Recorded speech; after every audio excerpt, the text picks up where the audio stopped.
Thought we had moved past all of this, or I hope we would anyway, after Woolies was towed up this year. But the country's second biggest pub group has now banned Australia Day celebrations at their venues. That's more than 200 pubs and bars across the country that will not be celebrating our National Day. It's Australian Venue Co. And I've enjoyed quite a few of their pubs, the Colonist, the Mile End in Adelaide, the Winery in Surrey Hills in Sydney, very well known, the Duke of Wellington, the Espy in Melbourne. These are, serious big pubs in their respective cities.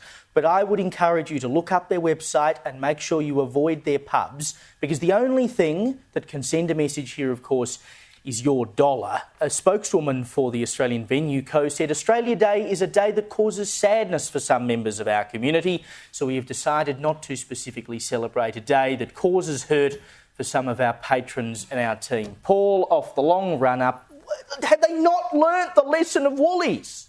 They make the bet that people don't know who owns the local pub. They're making the bet here that there is, unlike a Woolies, which is very obviously the place that made the decision, most people wouldn't know which pub baron owns.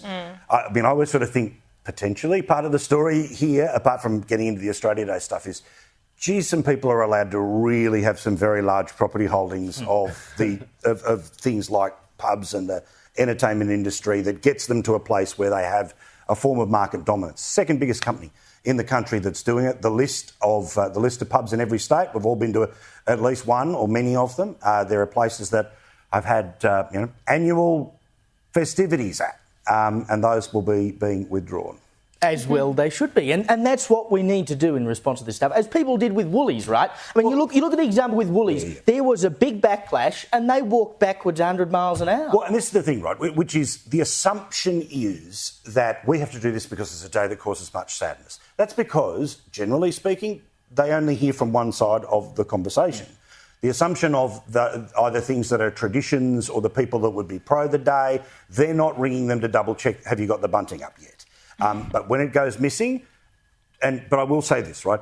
Please don't blow up at the bar staff. They're not the ones making the choice. Correct. You know the name of the organisation, find those people, and if you want to write the letter... But I reckon the really interesting thing is, firstly, most of these pubs and the ones mentioned, like the Espy and the Prince of Wales, like St Kilda is, lefter than left, woker than woke. None of those patrons are going to go, how dare you not let me celebrate Australia Day? But I reckon a lot of the patrons would not be aware that instead of just going to their local, their cool little, sticky carpet dive. Part of the resistance. The home of local music, where the bands, scrape themselves up, where Nick Cave, came from nothing, to where Tex Perkins, can flip the bird at the Prime Minister because he's so for real.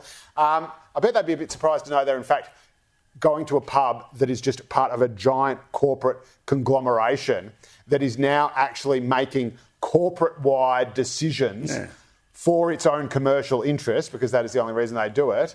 And this is being imposed on all these local pubs from the top down, that they've got a marketing division that is making the Espy, the Esplanade is a St Kilda icon, and instead of making its own decisions, it's got its marketing decisions and its values decisions, what it stands for, being made by, a PR flag. The Right On group no in doubt Melbourne, run a few focus groups. I mean, they've been to all 200 pubs to find out how much sadness Australia does. I know, but this is what I love about all this stuff, is it's the big corporates that are now the mouthpiece of the woke, right? So all the socialists now have to get behind I don't think the big Can I just ask one question, though? Go on. Do any of these pubs have pokies?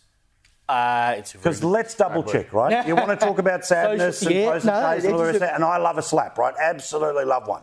But if they're going to be selective about, being an organisation that represents this, that, and the other, let's make sure that not a single person's ever gone home pissed.